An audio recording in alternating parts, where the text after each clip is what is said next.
Okay, today we are going to start delving into the different aspects of how to put together a comprehensive program. And you can see from the title of the slide that we're talking about focusing on results-based activities, results-based goals, that everything that we are working toward has identified outcomes. When you look at some school counseling programs, they have some really great things going on, but it's just a combination of a bunch of different activities, and there's no cohesive connection bringing them all together. There's nothing that says this is how this lays the foundation and provides scaffolding for this next activity. There's no vertical or horizontal alignment. And so it's not that they're not doing good things. They are doing good things. They just have not laid the foundation and put all of those together in a diligent and thoughtful manner that creates an entire program.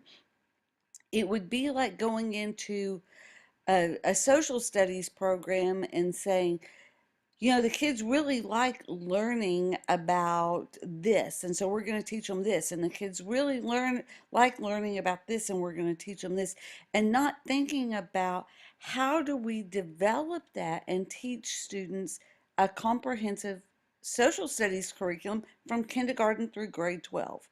So we're going to be looking at how we do that with counseling curriculum and counseling programs. So this involves a little bit of a paradigm shift, and this goes back to what we talked about with the Transforming School Counseling Initiative. We need to quit asking the question, what do counselors do? And we need to start asking the question, how are students different as a result of this student support program? It needs to be focused on results. We need to identify where we hope students will be in the end. So we're beginning with the end in mind. And we need to be evaluating the activities that we do all along the way to determine, are we getting results that we want? Are we actually creating these outcomes that we had hoped for? And so that's where it comes into the accountability. When we talk about accountability, we are talking about collecting data in order to determine, are we doing what we say we want to do? We've talked over and over about how this has to be a team process. When you talk about inductive planning, think about the difference in the word inductive and deductive. When you're deducting things, you're taking away. When you're inducting, you're being more inclusive. And you're thinking about, are we meeting the new needs of all students? There's an aspect of program evaluation in what we're doing. There has to be an aspect of counselor evaluation, and that's going to be your job performance. And then we've spent 2 weeks talking about leadership, and then there also has to be a systems orientation, and that's when we're looking at the big picture. So if you look at the history of how counselors have done their jobs, that if we go back and remember, those of you who've had intro, or you were in the other school counseling class, the entire purpose of school counselors in the beginning was career development and career guidance.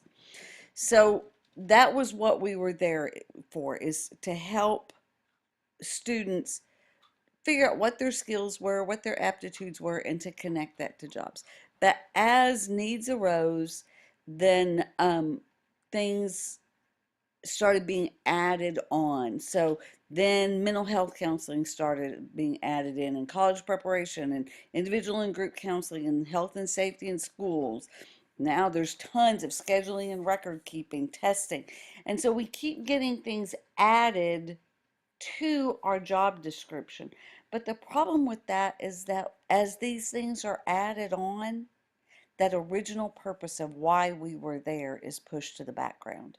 And so right now, if you look, career development is what is done the least in any school setting. So again, we've looked at this change in this model, that the old model was a position services model. So it really focused on our role and our function. And it was one-on-one, it was private practitioner, and it was more related to being responsive in services rather than a comprehensive program. That new model is looking at leadership, being comprehensive and developmental. It involves identifying the values, missions, and goals of your organization and identifying competencies and outcomes in students. Some of the recent trends that you see are where you have guidance technicians in some schools, and those are paraprofessionals who do the scheduling and record keeping, that all career development is done by teachers in the classroom, and either a school psychologist or a social worker handle the serious problems. This kind of results in working our way out of a job. When you have a paraprofessional who's doing the scheduling and record keeping, those people are not trained in career development models. They are not aware of what's appropriate at what level. And so if you're not trained in that and you don't understand the connection between career development and academic planning, how do you go about doing that? The other one is a guaranteed guidance services where there's certain things that we say we do, but we don't take any accountability for ensuring that what we are doing is effective or is of high quality. The other is a teacher advisor and mentoring programs. And this is a good model if it's overseen by the counselor and accountability measurements are in place. This was the model that the high school where I worked operated under, that the teachers were the advisors and they were the ones that kept track of what was going on a daily basis and monitoring grades.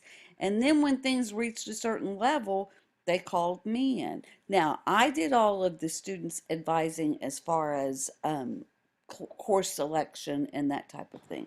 But the teachers definitely were a part of the team in doing that. A results-based student support program model calls for a systemic approach. And in doing that, you are looking at taking your counseling program and integrating it into the overall academic program of the school.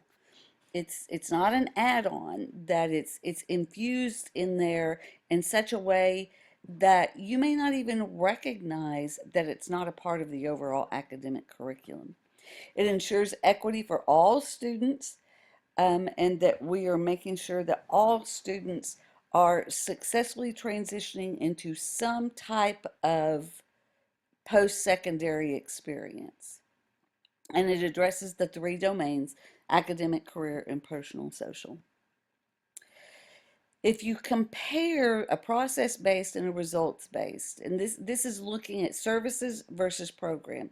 A program focuses on delivering student outcomes. It's more thoughtful and intentional. Services focuses on meeting an immediate needs, so it's more responsive in nature. The difference between helping and teaching: we can help students solve problems and set goals, or we can teach them the skills necessary so that they will be able to do this on their own later in life without us. It's the difference in looking at what does the counselor do and what do students learn. Who determines what the responsibilities are? Does the administrator assign counselor responsibilities, or is that a collaborative process with the counselor? Are you accountable for the process or the results? If you're accountable for the process, All you're doing is tracking the activities that you do. I did this many individual counseling sessions. I did this many group sessions. I did this many classroom guidance lessons. It doesn't say anything about whether they were effective. It's the difference between reacting and planning ahead, and it's the difference between working individually and collaboratively as a team. So we want to be focused on that results-based model. When you're looking at a results-based model, these are the things that you work with. And we will be working to develop all of these things. You need a mission for your program. You need a philosophy that underlines it. You need a conceptual model and glossary so people understand what you're talking about. You need goals. You need student competencies. How are you going to manage this? You need some type of results agreement with the administrator and your advisory council that says this is what we are working toward. You need data. You need individual counselor and school plans. There has to be some element of monitoring students' progress, a master calendar of events that indicates what you will be doing and when, and then an advisory council that works with you to make some of these decisions. Some of this can be really, really overwhelming. If you're going into a school and there is no program in place, it is not reasonable for you to expect that you will be able to do this in 1 year. So if you look at this cycle, if you are beginning a brand new program, this recommends it takes 6 years to build it. And so you set this up systematically so that in the first year you've done a needs assessment and you've identified what area you're going to work on. So let's say you're going to work on academic development the first year. That's from your needs assessment, you determine that that is the most crucial thing that your school needs to be focused on. So in year one, you design that aspect of your program and then you begin to implement it. Year two, you evaluate it and tweak it and make the necessary adjustments. So then in year three, let's say you decide you're going to work on the career development aspect of it. So you're going to continue what you've done in year one, two. You have that academic domain in place. So in year three, you're going to add in the career domain and you're going to do the same process. Year five, you would add in the personal and social domain. So you look at focusing on one domain and getting that in place before you add the other one in. It may not take you 2 years to do it. It may be that you can get it done in a year. The alternate cycle is if you already have a program in place, then this 3-year cycle is the one that provides for continuous improvement. So in year one, you decide that you're going to review and assess how effective you are in one domain and tweak what needs to be tweaked. And year two, you do it for another domain. Year three, you do it for the third domain. But what this cycle does is keeps you continually making the adjustments that you need. We cannot build a program and say, this is in place, and 10 years later, have the exact same program in place. Students change, needs change, and we need to be constantly evaluating what we are doing and if it is meeting the needs of our current students. And you determine that through data-driven information by collecting data, by continuing to do needs assessments each year so that you know where your areas of improvement should be. So where do we begin? Well, at the beginning, of course. We're going to begin with the foundation of the program. And those are your beliefs, your philosophy, your mission statement. Then you work on your domains and the standards. So a mission statement states the purpose of the program. It lays down the vision. It identifies long-range goals. It tells who will be serviced by this program. and who will be involved in it. And that's what we're going to do in class this week. We're going to work on some vision and mission statements.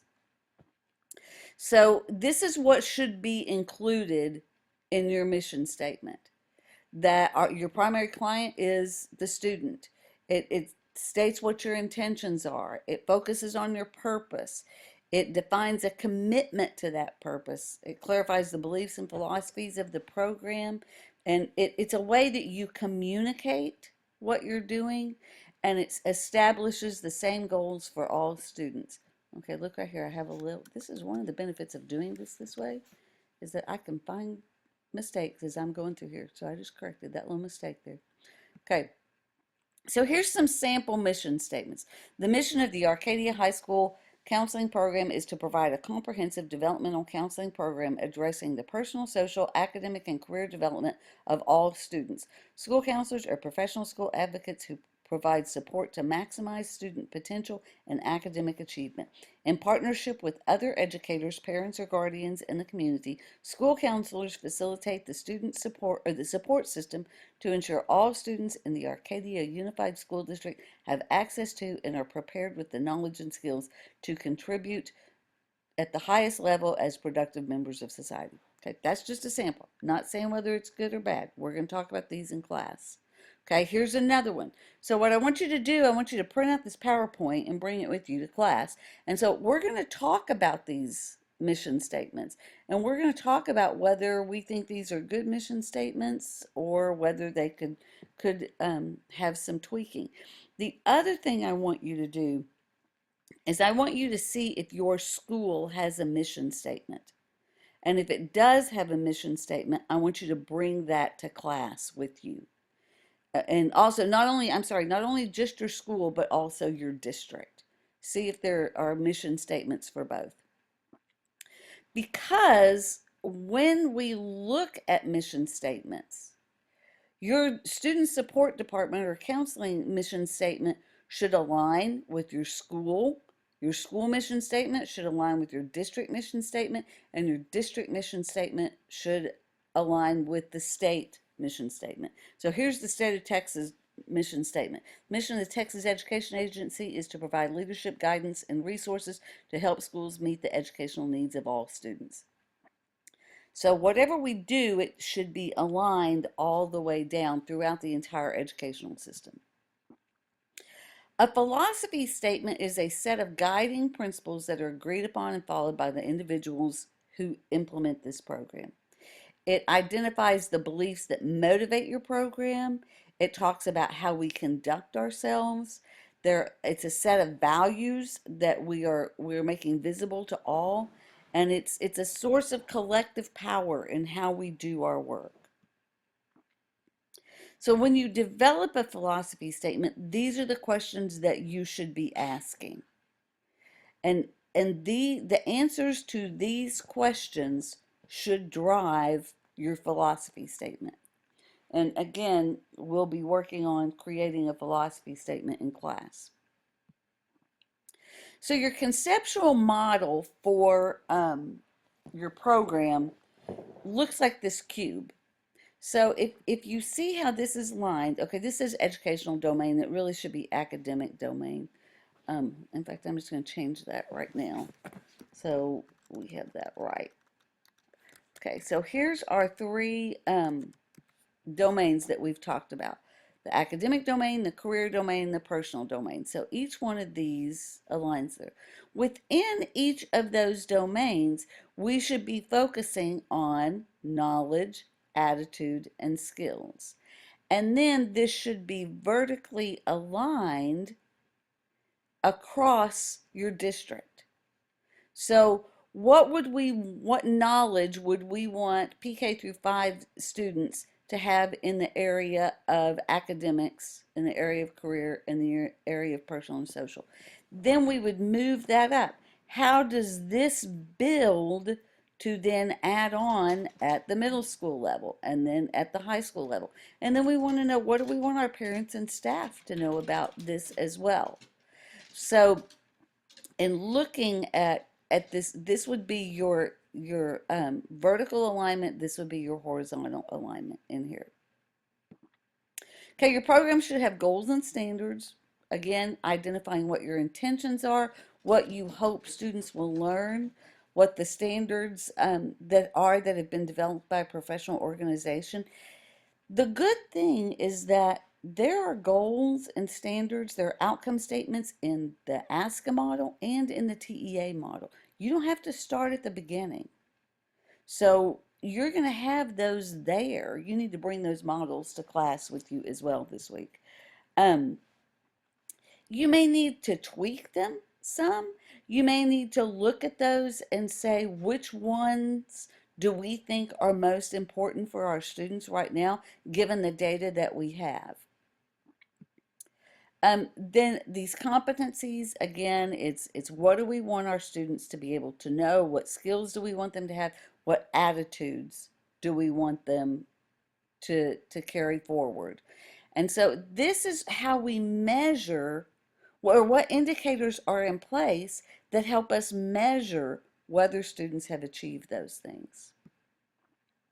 Your management system is the organization and assignment. How are counselors assigned? Who's responsible for what?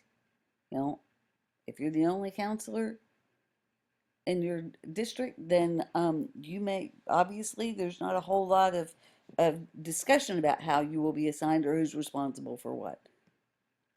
A results agreement is something that is worked out between the administrator and the counselor, and it identifies your job description and what your specific responsibilities will be, but then also it identifies what results should occur as a result of you doing your job. Okay, in order to build this program, we have to do a needs assessment, and we'll be talking about this some too. I'm going to give you needs assessments that you're going to be doing on your campuses, and we'll talk about that more. I'll give you a whole list of needs assessments, and we'll figure out who's going to do what.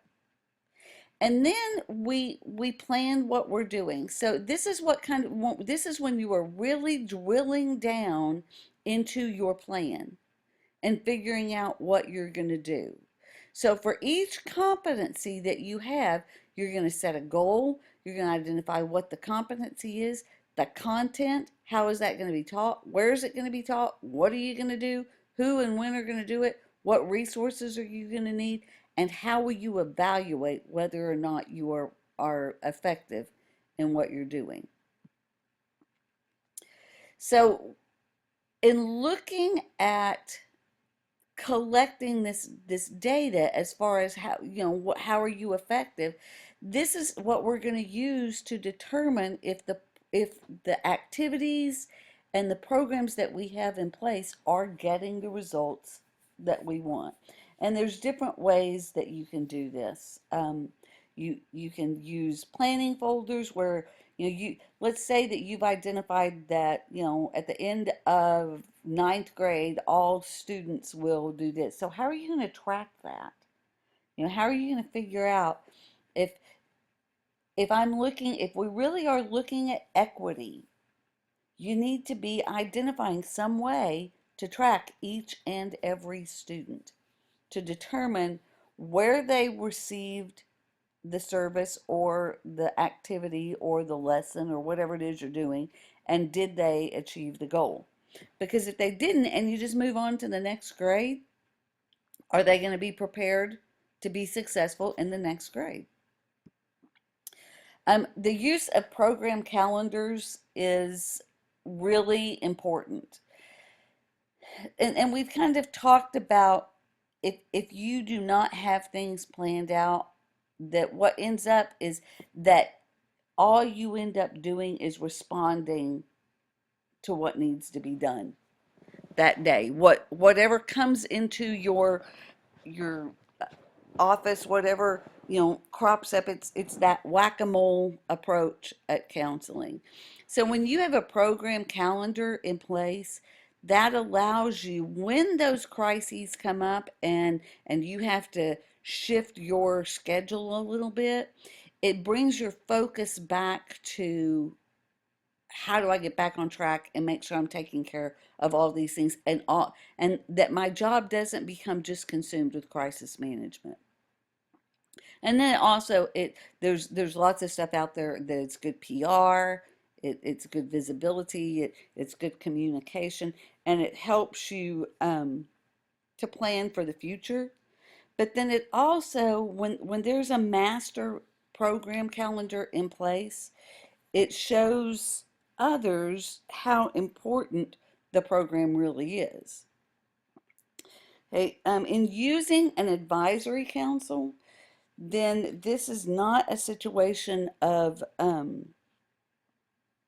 this is you're doing this all and you're making all these decisions, and it's just, well, because the counselor said. That there are other people that are involved. They help with the oversight and consultation, that they help with holding the program accountable, and that within this there are representation of all stakeholders. Where your administrator should be on your advisory council, your administrator should not lead the advisory council. The purpose for them being there is so that they see the importance that the stakeholders are putting on the counseling program, and because they have financial management. If funds are needed, then they're the ones that are there that can allocate that. And these advisory councils can be at a district level or they can be at a campus level. Um, I think personally, my thought is maybe you should have it at both levels. That district level doesn't always meet the needs of the individual campus. And so if I think you need a district group looking at the overall program of the district, and then a campus group as well. So let's look at the theoretical foundations of a counseling program. So why do we need a theory? Well, theory helps us know how we practice. It helps us determine policies and and how those things interact together. It answers basic questions about a profession. It provides for the principles and beliefs. It's the foundation of your house. Okay, it's the values, the goals, and objectives of how we work together. If you look at this from a historical standpoint, school counseling theory has really not had a lot of clarity in it. And you see this, you going all the way back to 1949, that folks were saying that, and they're still saying this. So here's this one quote: that those in school counseling must present well formulated, carefully elaborated statements of the unique and distinct body of knowledge and practice they wish to have adopted in education. If we can't define that for ourselves, how do we expect other people to understand the work that we do? So the Ask a National framework identifies the school counseling content that's based upon the what we know from the body of knowledge of the profession. It outlines goals and objectives. It outlines the school counselor's unique function, and it suggests organizational structure that's required to help students achieve their goals. When you look at the theories that are out there that apply to school counseling, you have the general counseling theories, and I think especially if you look at person-centered theory, that that's extremely appropriate in the school counseling.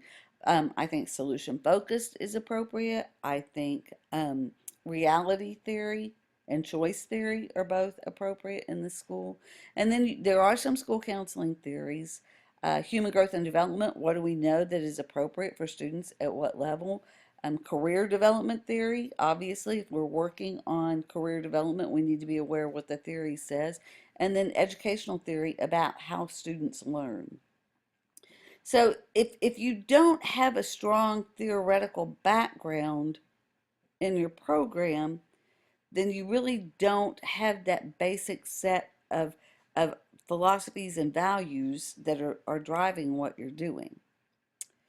Just to give you a little history of the ASCA national model, um, in 1960, ASCA, and it wasn't called ASCA then. I can't remember what it was called. I know TCA was called something about the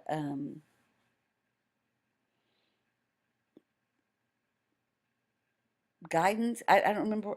I can't remember what it was. It was P. I don't remember. I'll have to look that up. In the 70s, ASCA came out with a position statement that talked about the school counselor and the need for a program. Then they revised that in the 1980s. In 79, they came up with standards for counseling programs. And in 87, they had their first conference and publication that focused on building a strong school counseling program. And then from 89 to, I'm sorry, from 88 to 98, they defined those position statements on the comprehensive program. I don't remember the exact date that the ASCA National Model, the first model, was developed, but I do know that Texas had a model before the national model came out. So the fundamental questions, ASCA says there's 7 fundamental questions to be answered, and we'll look at those. Um, it talks about the current theory that is derived from how you answer those questions. It looks at past theories, practices, and research. There is some tension within the profession because of the way some of these questions are answered. There are those who believe that their model for school counseling is that we are professional counselors who are serving in a school arena or school setting. Then there are those who believe that we are educators with counseling expertise. So the question is, are we a counselor first or are we an educator first? I'm going to tell you, I think it's a dumb question to ask, first of all. I think there are far greater things that we should be focusing on than trying to force people into boxes. One of the things that I am 100% educator, I am 100% counselor, and I don't know that I can separate those two out. I believe that being a counselor has made me a better educator, and being an educator has made me a better counselor. So I see them as mutually working together. However, I will tell you that my argument against saying that counselors are educators who work in the school setting is there are only, I want to say, 5 or 6 states left in the nation that require school counselors to be a teacher first. And for those people who don't have to be a teacher first, I don't know how you call yourself an educator. If you have not been trained in pedagogy and curriculum and instruction, I don't know how you call yourself an educator. So that's my argument against that. But again, I think the whole question is dumb. But here's the places where we do agree. We agree that our basic professional concern is for the individual student, that guidance should be an integral part of the education and central to the whole process of education, that guidance specialists have special skills and training, and that the program of service should be evaluated systematically and routinely. So here are the questions that we need to consider. What do students need that the school counseling profession, based on its special body of knowledge, can address? So when we start talking about our vision and our mission statement and our philosophy, these are the things we need to be thinking about. And then the answers to these questions should drive the development of our program. Question 2, which students benefit from activities designed to address these needs? What are school counselors best qualified to do to help them? How do guidance and counseling relate to the overall educational program? How can guidance and counseling be provided most effectively and efficiently? How is a good school counseling program developed by a school? How are the results of school counselors' work measured? So we're going to want to find the answers to those questions and build those into our program. We need to have a definition for our program in order to identify the purpose of it and the place that it plays within the educational process, and what are the competencies that we want students to achieve as a result. Unfortunately, we have to have a rationale for the work that we do. And in that rationale, it should present to the public how important a program is in the overall educational process of a student, but then why the school counselor is uniquely trained and is and can provide services that no one else on the campus has this knowledge and skills to provide. We need some identified assumptions. What staff, student, and program conditions must be in place in order for us to effectively implement a comprehensive program. So one assumption would be, you know, all school personnel recognize and value the need for a program. So then we start looking at how are we going to go about designing our program. Okay, and again, we're going to look back, we're going to use this steering committee or advisory board to work with us on that they help us to analyze the data, they help determine the priorities, they determine who will be served by what are we focusing on, what's the appropriate scope and sequence, how will we deliver this program, who's going to benefit, and who else should be involved. The basic structure of your program starts with how are you going to organize it? Are you going to be a guidance services model? Are you going to be a counseling, consulting, and coordinating model? Are you simply going to have a list of duties? Okay, what are the ideological underpinnings that you have in place? And are you including all components, responsive services, individual planning, guidance curriculum, and the school support? So in your definition, you want to define who delivers the program, what are the competencies, who are the clients, and how is the program organized. These are the questions that drive our rationale in putting this together. We want to identify assumptions about students, about the program, and about the program staff. Our program components, we want to describe what each of these things are. And so in this overall comprehensive program, we have definitions that tell people what those are. You know, if somebody said responsive services, if you said responsive services, somebody may not understand what that is. Lots of people don't understand what system support is. Okay, we want to identify our student competencies by content area, by school levels, and by grade groupings. We want to identify the priorities. How are you going to use your resources to make sure that you carry out your program mission? What are the priorities within each program? How are the resources going to be used within each component of the program? Do we have other priorities that are there? What competencies should the counselor have? Who else is going to be involved? And who's going to be served by this? And then when we're looking at the priorities for student competencies, what are the areas that we want to address and what are the anticipated results? So as we create this program, we're going to be looking at each and every aspect of this. And by the end of the semester, we're going to have this laid out. How are you going to allocate your resources? How's the counselor's time going to be utilized? Are you going to have student counselor ratios?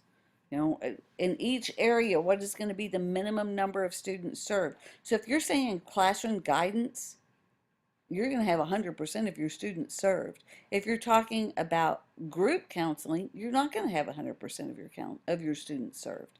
So you want to identify, how are you going to, what are your minimum levels? And then where's the leadership role and responsibilities? How's the decision making going to be carried out? And then how does this go about empowering school counselors to do their work? Through it all, we've got to remember the fundamental questions. and looking back at this. So through everything we do, we're coming back to these fundamental questions and answering these fundamental questions. Okay, so that's the end of this part of the lecture.